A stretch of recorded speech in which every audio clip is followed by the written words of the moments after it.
Thank you and welcome everyone who's on this call. We're very excited. We had over 100 people signed up, and we thank you for joining us for the first of our series called Holding Court, Justice Conversations with AFJ. Oh my goodness, these are difficult times. We hope all of you today, tomorrow are safe, taking care of yourselves.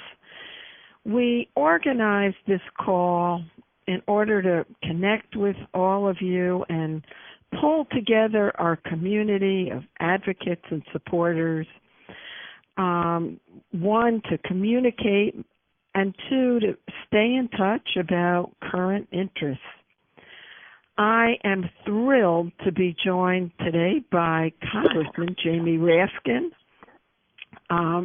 Many of you know Jamie. He's been on the front lines for the progressive community for years, fighting for justice. We got to know Jamie at AFJ when he was a law teacher at American University School of Law. We frequently sought him out for his advice, and he was always one of our most popular speakers at events.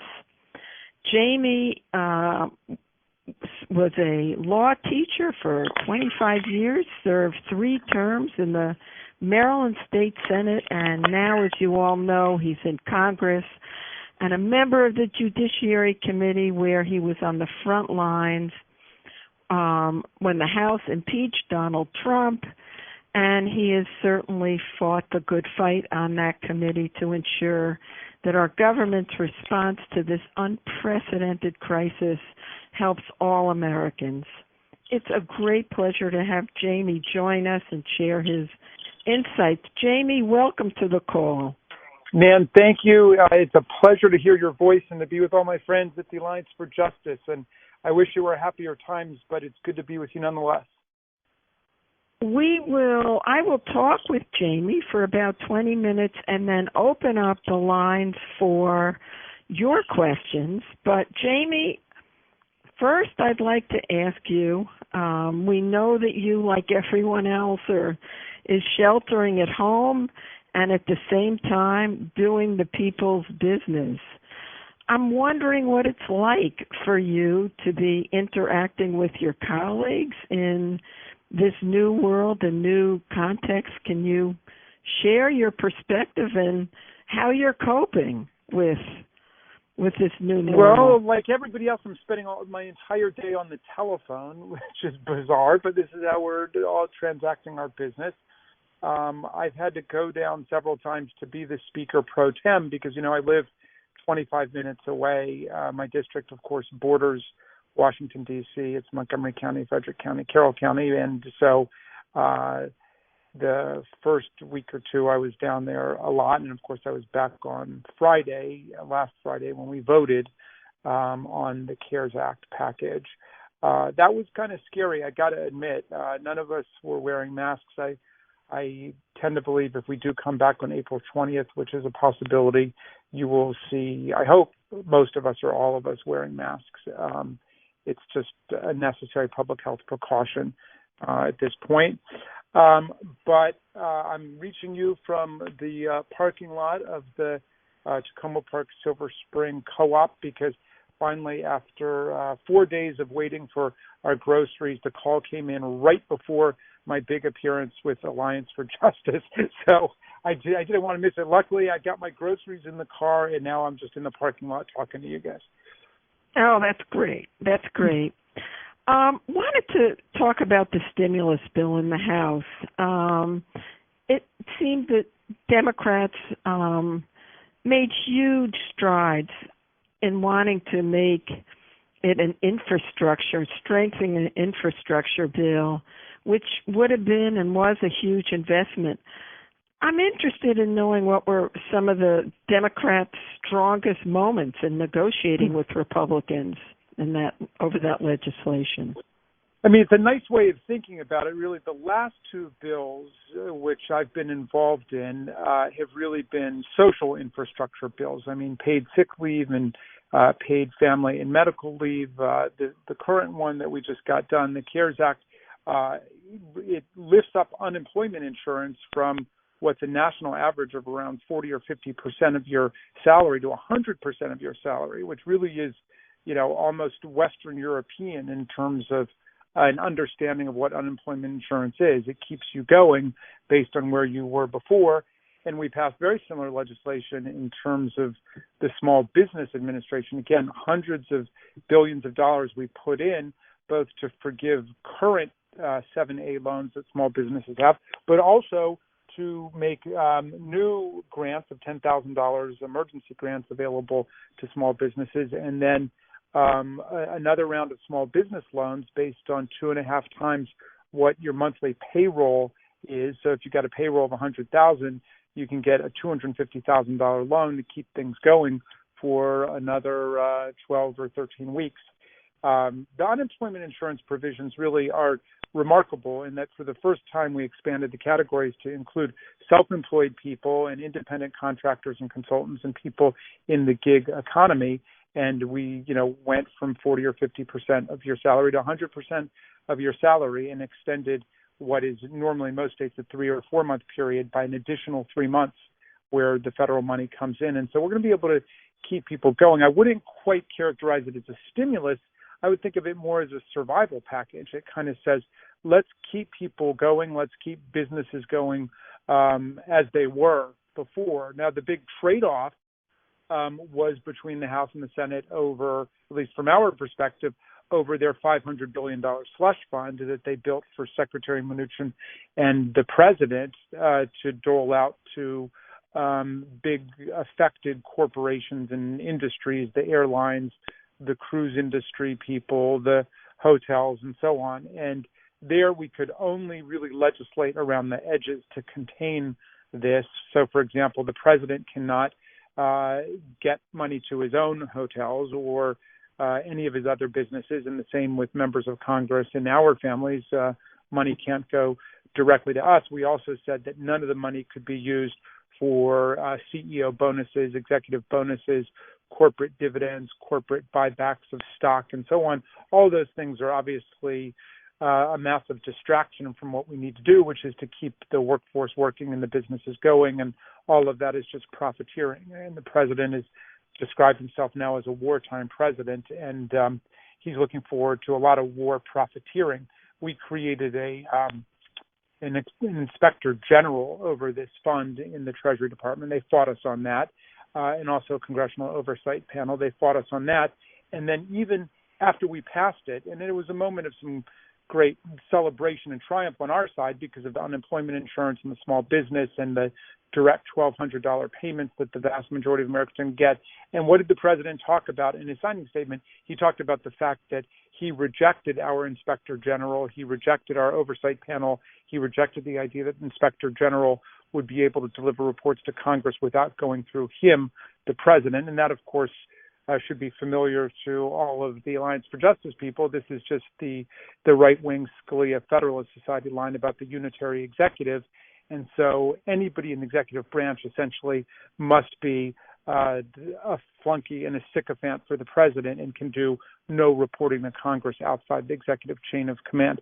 So it was a mixed bag, Nan, but it was a necessary compromise. We couldn't allow the perfect to be the enemy of the good, or even the perfect to be the enemy of the necessary, because this was a necessary life infusion, not just to the economy, but also to the hospitals and the states and local governments, because there were hundreds of billions of dollars that we put in there too, to our frontline healthcare providers, the nurses and doctors, and the people that were depending on for survival at this point.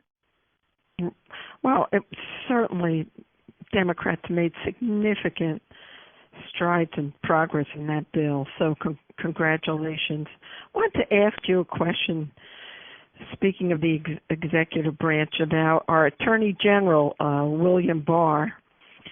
We saw him make an effort a week or two ago to hold prisoners incarcerated for longer periods of time, took an aggressive stance through deporting immigrants.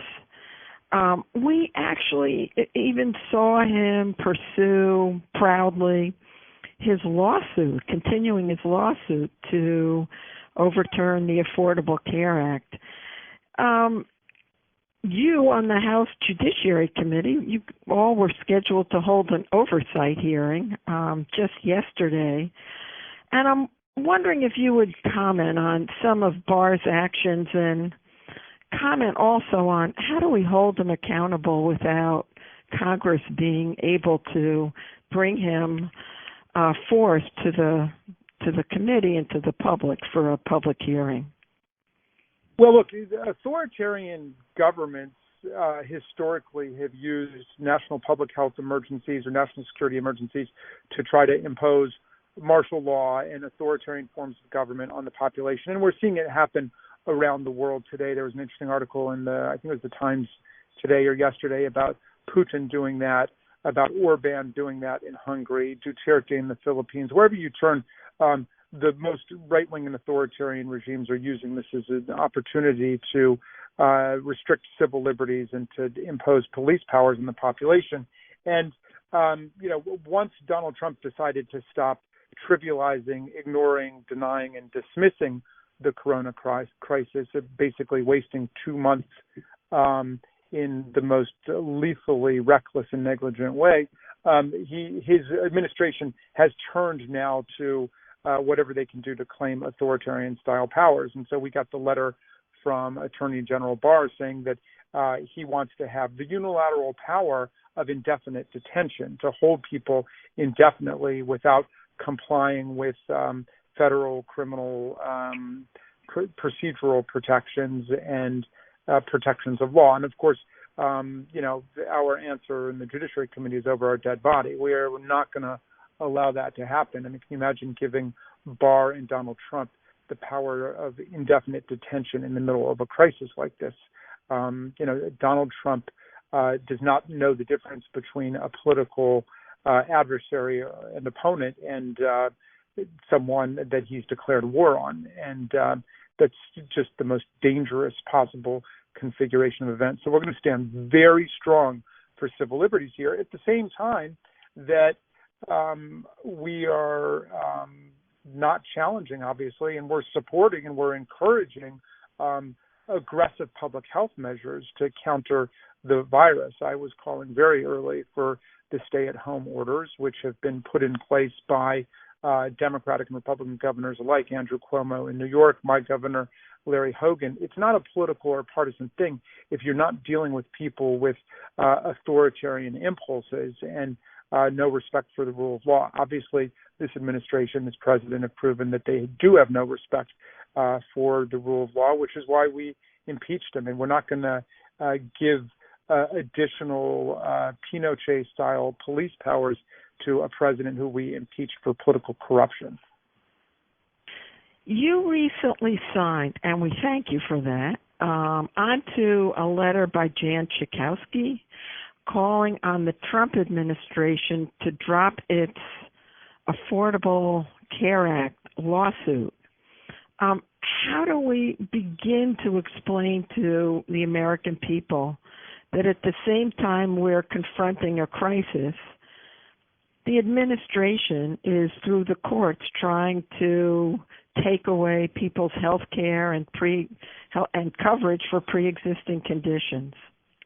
Well, I mean, the people across the aisle voted more than 60 times to repeal the Affordable Care Act, and they've been insisting upon its unconstitutionality from the beginning, of course, and they're back in court doing it again. So they've not changed their tune on it, despite the fact that 55 or 56% of the public now repeatedly in public opinion polls say that they support the Affordable Care Act. 20 million more Americans have health insurance today because of the ACA. All of us are protected against being thrown off of our insurance policies because of pre-existing conditions. The young people have been able to stay on their parents' plan. It is a very popular program at this point, especially if you poll it as the Affordable Care Act as opposed to Obamacare. And we know, look, all of this has been an attack on Barack Obama and his presidency from the beginning. Obama, reached across the aisle to go for the Affordable Care Act. He said, and I agreed very strongly with this, if we were starting from scratch, we would just go with national health insurance. It's what works all over the world. But he said he was basically going to take the Heritage Foundation proposal, the one that Mitt Romney had put in place in Massachusetts, and to see if he could, give the Republicans what they wanted. At that point, they loved the idea of an individual mandate. It was all about individual responsibility. Then that was precisely the thing that they turned on and said that was Orwellian and Big Brother, and began to attack the whole thing. And that's what they're still attacking as unconstitutional, despite the fact that they repealed the tax that went along with the ACA. So that's what they're litigating today, whether the whole thing is unconstitutional because we don't have the authority to do it under the taxing power, which was how Chief Justice Roberts pulled the rabbit out of the hat to defend it last time, because he wanted to go with them on their utterly absurd Commerce Clause argument that essentially the healthcare system doesn't affect interstate commerce and it's all intrastate, which was the basis for the Republican and conservative attack on the ACA originally. So we're back in court doing it again. And look, I want this to be a central issue in the campaign. They want to destroy pre-existing condition coverage, which the vast majority of the American people support, and they can't explain why they're in court trying to dismantle the whole thing if it's not to get rid of that and the other remaining provisions in the statute. Right. I would just add, just this week, the administration nominated a lawyer named Corey Wilson to the very powerful Fifth Circuit Court of Appeals, who has referred to the ACA as illegitimate and perverse. A question as to how we elevate this issue and how we raise the profile of some of these dangerous court appointees. Well, look, nobody's been doing a better job than the Alliance for Justice in that. It's occurred to me that now that we've gone through the impeachment of the president, and unfortunately the Senate, other than the Senate Republicans, other than Mitt Romney, were completely derelict in doing their constitutional duties, that the House Judiciary Committee could begin to look into the Trump appointees and what they're actually doing on the court, and the way that Trump court packing has been eviscerating civil liberty and enshrining corporate power, which of course is, the overriding objective of the Federalist Society. Well, we look forward to working with you on that. Two other questions, and this question focuses on Senators Burr and Loeffler. As I know you're probably aware, National Public Radio reported at the time that Senator Burr, powerful chair of the Senate Intelligence Committee, was receiving daily briefings on the pandemic threat. He dumped $1.7 million worth of stock. Equally troubling, he was at this moment reassuring the public about coronavirus preparedness. Senator Loeffler was also being briefed about the pandemic, and she sold off almost $1 million worth of stock. Do you think this was illegal? We know that it's something that's being looked at by the Senate Ethics Committee. What's your view of this? Well, unfortunately, it's not illegal under the Securities Act. It obviously smacks of political insider trading in every single way, but the securities laws would apply to people who are, working in the securities industry. But it's profoundly unethical from the standpoint of a member of Congress, and we should have rules that simply ban this kind of self-interested self-dealing. And this guy should get the hell out of politics. All of them who are viewing their time in public office as an opportunity to make money on the stock market with inside political intelligence and information, including the chairman of the Senate Intelligence Committee, should get out of public office. The framers of our Constitution said the whole issue here is whether you can get representatives of the people to be devoted to the public interest and not to themselves. And Donald Trump has obviously been the leader in saying that his time in public office is an opportunity for him to make money. He turned the presidency into an instrument of self-enrichment. He refused from day one to divest himself of his ownership interests, mostly 100% ownership interest in more than 500 companies all over the world, the hotels, the golf courses, the resorts, and so on. We know he's spent more than a third of his days in public office staying at his golf courses and resorts. He went golfing at least 4 or 5 times during the first several weeks of the corona crisis, when he was also declaring there was no problem, this would go away. It was one guy from China. It was a Democratic hoax. It was made up by the fake media, et cetera, et cetera. He was out golfing and, enjoying all of the bounty of the Trump fortune and the Trump hotels and, the Trump Hotel in Washington, which I call the Washington Emolument, because it's the headquarters for all of the corruption and the money that they've been getting from foreign governments. But basically, he's got a staph infection throughout the White House, and the whole GOP now is contaminated with this prostituted form of public service where you go in and you're out there to make money for yourself. And I called for his resignation immediately, and all of them should just, get the hell out of public office, get the hell out of the government. They are a danger to us. The president's administration is a lethal menace and threat to the American public health. And people who are not interested in really doing the business of the people should just get out of the way and let us have our government back. Amen. One other question for me, and then we'll open this up. At a time when we're trying to be united as a country, there continues to be divisive maneuvers underway, like efforts to do away with the Clean Air Act, using coronavirus as a pretext to eliminate access to abortion. Jamie, how do we unite as a country and still fight at the same time the use of this dreaded disease to take actions that are harmful and dangerous to all of us, particularly vulnerable Americans? Well, I think that's the key question for our times. I mean, people have got to use their common sense. And I'm glad that progressives and liberals and civil libertarians have been in the forefront, really in the front line. The progressive unions like SEIU, who represent so many healthcare workers, have been in the front lines of confronting the virus, putting their lives on the line to protect us and supporting the public health measures we need. But when right-wing forces try to use a crisis which they denied and trivialized and dismissed and lampooned, and many of whom are still denying, when they use a public health crisis as an opportunity to violate the reproductive freedom of our people, or they use it as an opportunity to try to crack down on press liberty, or they use it as an opportunity to institute indefinite detention or postpone elections or restrict people's right to the ballot, we know what is really going on there.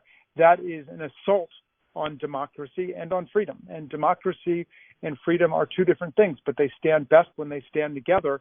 And that's our challenge. That is the challenge for our leadership and our organizations and our people to defend democracy and freedom at the same time. Thank you. Well, thank you so much for sharing your views.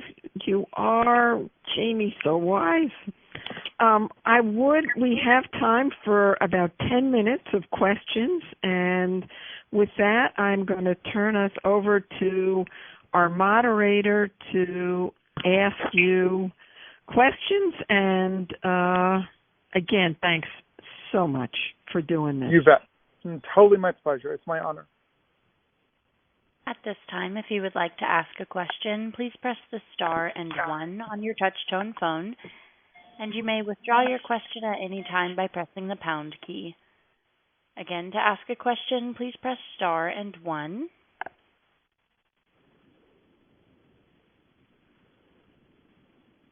We will take a question from Lois Schiffer. Please go ahead.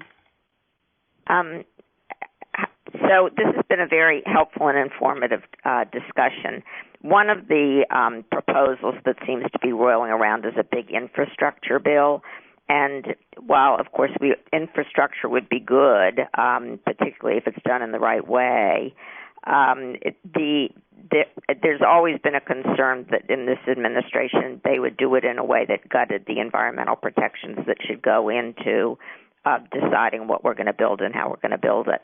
Have you heard any rumors about the holding on to environmental protections? So, Lois, hello, and it's good to hear your voice, too. Hi, Jamie, and it's a pleasure to talk to you. Thank you. That's just such an essential point here. I feel like in the CARES Act, we made a necessary bargain. We had no choice. We got hundreds of billions of dollars into the healthcare system to the states, to our unemployed people. And we probably will have to refresh that. But we are not going to be held up again by the Republicans in the Senate for a savaging of our environmental laws. And it's obscene and criminal that they would use the opportunity of a public health crisis that their negligence has exacerbated and proliferated and intensified all over the country as an opportunity to try to destroy laws that they've been wanting to destroy for decades. So we're not going to accept that. And on the contrary, this is the moment when, if anything good can come out of this, it is the moment when we begin to train the muscles of our federal, state, and local public health and environmental authorities to know how to respond and to act as first responders to climate chaos. Because we've got to view this as a dress rehearsal for the crisis we're in with the environment. We're living through a period of record drought, record forest fires, record rise in the ocean levels, the spread of all kinds of diseases related to global warming and to climate change. And we don't even know what the relationship is between coronavirus and climate change yet at this point. But the idea that we would use this as a moment to dismantle our environmental apparatus is just a perpetuation of the kind of sadism and suicidal tendencies that are being demonstrated by the Trump administration. It's just lethal idiocy and imbecility on their part that this is what they want to try and do. And we will not give in on that. And I speak for myself. I will do everything in my power to fight any efforts to trade off an investment in infrastructure for selling out our environmental goals. On the contrary, we should be using this infrastructure to create precisely a Green New Deal that is an investment in the ailing infrastructure, the roads and the highways, the mass transit, the cybersecurity, the ports and airports, in a way that advances our environmental goals and helps us to break from the carbon addiction. Thank you.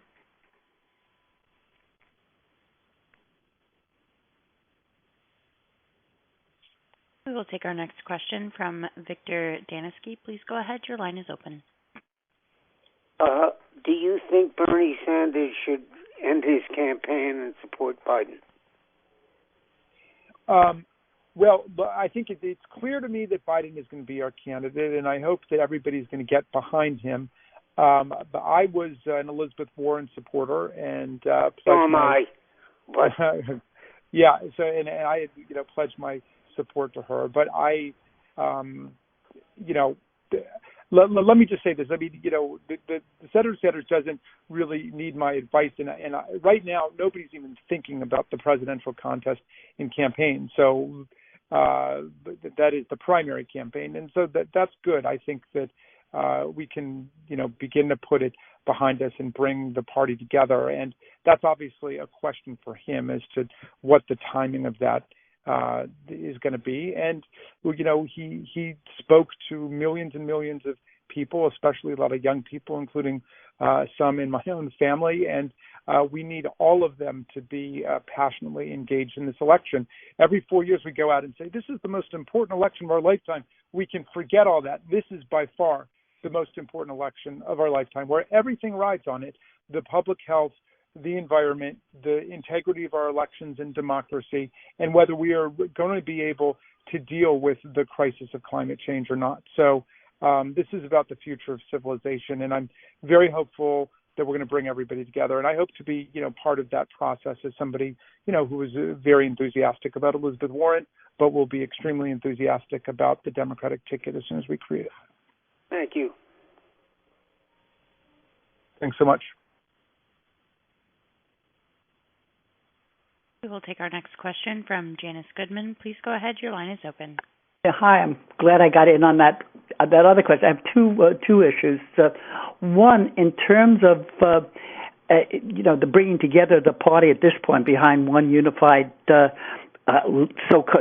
titular leader, somebody who's a spokesperson. I am deeply concerned that we're losing our voice in the virus, the pandemic that's overwhelming every other issue. And that, the opposition, and there still is, the loyal opposition that can come forward and say things as to why the way things are going now and not the appropriate way to go. And unless you folks at the political leadership start pressing so that at least Biden can get more opportunities to speak on behalf of the Democrats behind him, we've lost a voice in at least raising some questions about what our current president is doing. So I think that I'd like for you to address whether there's any talk, because Pelosi, she's great, I love her, and she's not the person who can be the spokesperson of the quote unified Democratic positions on issues. So one, I would hope that those of you in political positions would start considering this and putting pressure on the powers that be to try and get a unified spokesperson to speak on our behalf. And secondly, I hope on the environmental issue. I'm a New Yorker. And I'm a person with COPD, with emphysema, and you have no idea the difference in my ability to walk around the city. I'm not irresponsibly walking around the city. I take my daily exercise walk every day, but without the heavy auto traffic, the difference in the air quality here in New York that's made it possible for people like me to be much freer in our ability to walk is something that should be pointed out in this whole environmental issue and going forward and linking it with one of the things positive that we've learned from the stringent social distancing rules and the taking a decrease of auto and truck traffic is that it has made such a huge impact, and maybe there are doctors here in New York who can help testify on that type of issue of, as a positive outcome of, what's well, look, thank you for that point. I had not heard anybody make that point, and I suppose that's a silver lining in, I wouldn't call that.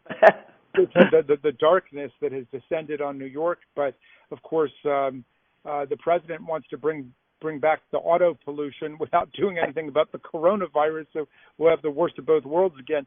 But look, as to your first point, right you are.